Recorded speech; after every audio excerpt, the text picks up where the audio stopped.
Let's hear now from Gary Holder Winfield, candidate for state representative of New Haven, which means if he wins, he'd be up here representing New Haven in this bill. All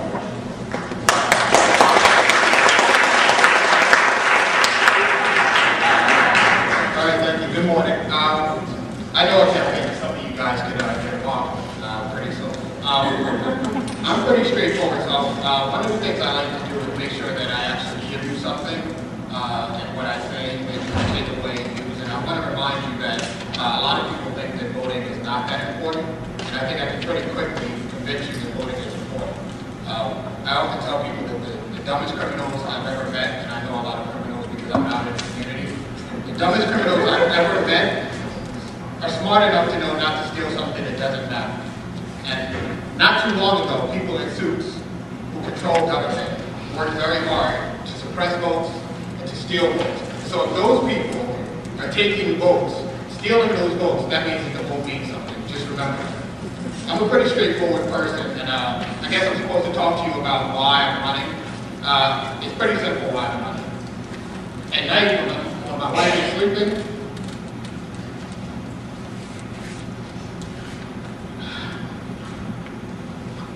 I'm tired of talking about what happens in my community. I care about those kids who get shot, the 13-year-olds, the 11-year-olds who ride in bikes. It really upsets me. It's not about the typical policies that you get used to. It's about the young people who can't even grow up to have a chance to succeed or fail. And people aren't running in a large measure because of that. The kids in my community need people who can speak their message here in City Hall election and does. That's why I'm running. I'm not afraid to tell people that I cry a lot living in New Haven. And it's frustrating. The reason I'm running is because your voices are important and your voices aren't being heard. No. In our community, it's not very often that you see one of us men laughing and crying. So I think that is critical. I got involved years ago because I was pissed off back then. I got involved because I moved into New Haven. I was an engineer at the time. And when I moved into New Haven, I moved into the downtown area, and life was pretty nice for me. I lived downtown. At that time, you didn't have that many places that you could buy and own downtown. So when I moved down there, I moved into what was a white neighborhood. And New Haven is a very liberal place. And what I discovered when I moved down there was that those very liberal people didn't want me to live there. That's the problem. The majority of the people in the city of New Haven look like me, they walk like me, and they talk like me. And they don't belong in a nice apartment building. In the minds of the people who would tell you that we're a post-racial society, we're a place where everybody gets along. There's a problem. You need strong voices to talk about these things. And I'm a little thrown, I didn't mean to cry, but I've done this before too. It's starting to kind of get annoying.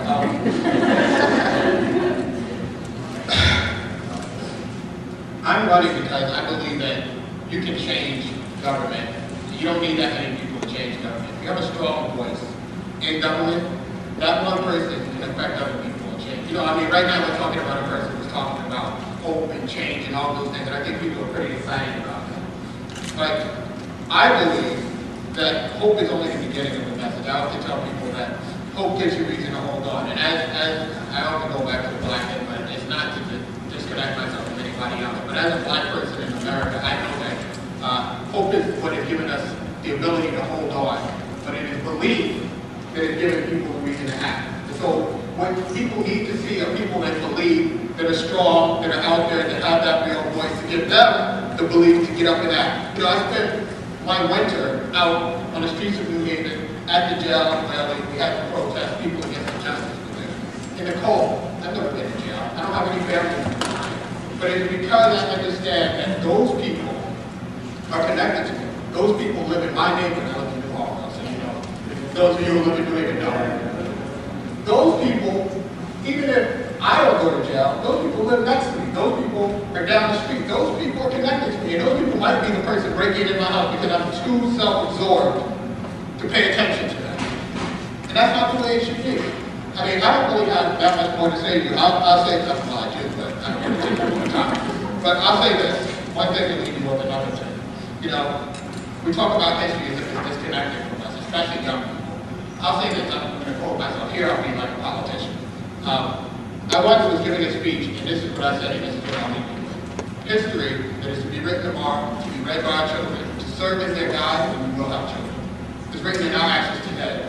A greater call to responsibility I have not known. So when you walk out of here, remember that what you're doing is not just about yourself, although that's important, that's a starting point. It's not just about yourself, but it affects your children and your grandchildren. Thank you.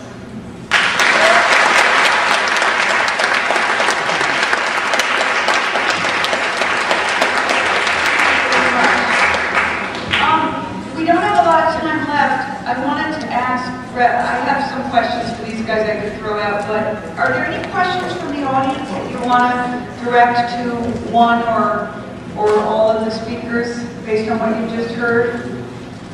Any questions?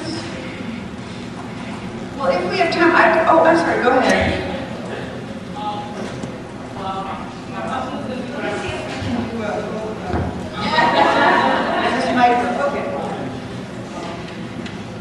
Hello, my name is Angela. I'm a professional partner. Well, my question is going to be directed to all three candidates, but it's going to change. So I'm going to start with Ms. Melissa. Yes, Ms. Melissa. How has your gender played a role in your family? Oh, that's a really good question. You guys heard this one, yeah. How has her gender played a role in her campaigns and her career? Yeah, and that's a terrific question. Thank you for that question, and we could talk about that for hours. I'm going to try to make it as brief as I can. You know, I'm fortunate in a sense. A lot of women, including Ella Grasso, preceded me, right? They broke down a lot of the barriers. They broke down a lot of the ceilings that I think women face in politics. And so I'm benefiting from that.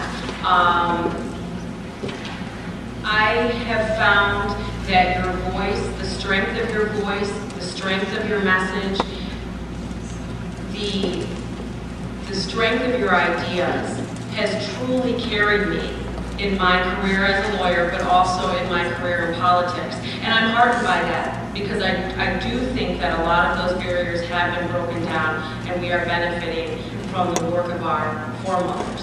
And I think each one of you in this room, female and male, have benefited from that breaking down of those barriers. We have a lot of voices in here, and a lot of opinions and a lot of ideas, and it's wonderful that one group is not being excluded based on their gender.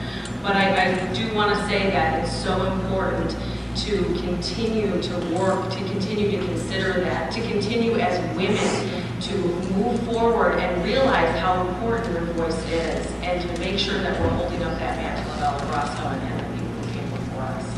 Did you say you had another question? For Ms. Gina and Mr. Gary, the question is similar, but for Ms. Gina, how has your gender and the fact that you're an African American and you're from the urban area, because I'm from Harvard, really similar to New Haven? Yes, it is. How has it changed your ability? How has it affected your ability to be elected to office? Well, kind of similarly to what Melissa said, I think, you know, thankfully in this day and age, I'm coming in at a time where there have been a lot of trailblazers who blazed the trail before me. There were definitely, I would say, some obstacles. And I'm not sure if it was as much to do with the fact that I'm a woman, that I'm African American, or that I'm young. I would say that probably the majority of the barriers that I have faced and am currently facing have to do with my age, because I'm young. People aren't, you know, convinced that I'm experienced enough. They're not convinced that, you know, I know what I'm talking about or know what I'm doing. And some levels I think are threatened because I often bring new ideas and a different perspective to the table. Something that sounds very different from what they're used to and what they're comfortable with. So I would say that in terms of being a woman, especially an elected official who's a woman, we do still have a ways to go. For the most part, it's, you know, one of those male-dominated fields for lots of different reasons. I think women oftentimes don't necessarily want to kind of be in the limelight and take on a role like this. They'd rather be kind of in the background, kind of playing a supporting role. And then for African Americans, I think, and for myself, maybe not so much in New Haven, just because of the makeup of the city, but in other places, you know, you have to kind of walk that fine line of making sure that you are representing everyone, but still being true to yourself and being true to the community that you come from. So oftentimes you kind of have to balance that very well. But I would say, you know, in terms of my youth, I would love to not be, you know, the youngest elected official anymore. It might make things easier for me if there were more of us. So I would encourage all of you to definitely, you know, as I said before, having a mentor is important. You know, someone who can kind of walk you through some of those barriers that you may face.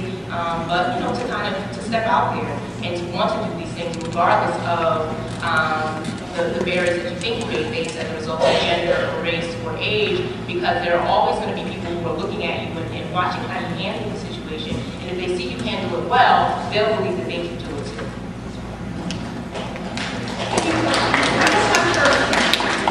One more question.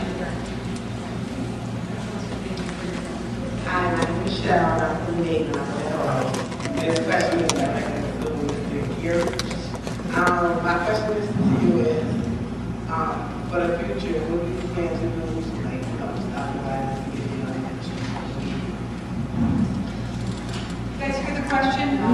What are some of Gary's plans to try and stop the violence, get the guns off the streets, etc.?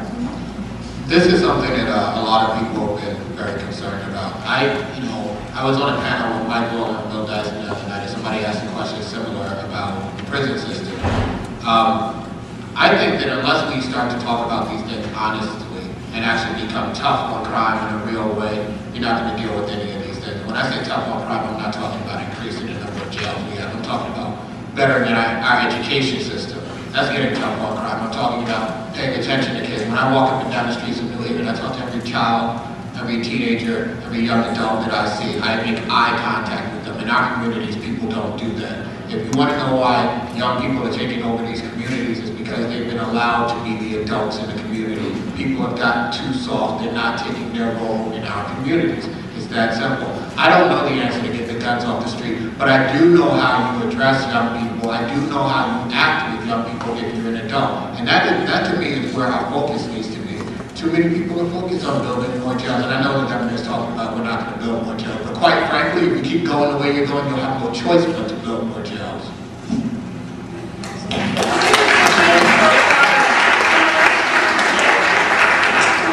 We could talk with these guys for hours, but we're going to keep on our schedule and move on, so I want to thank all of you so much. Keep your eyes on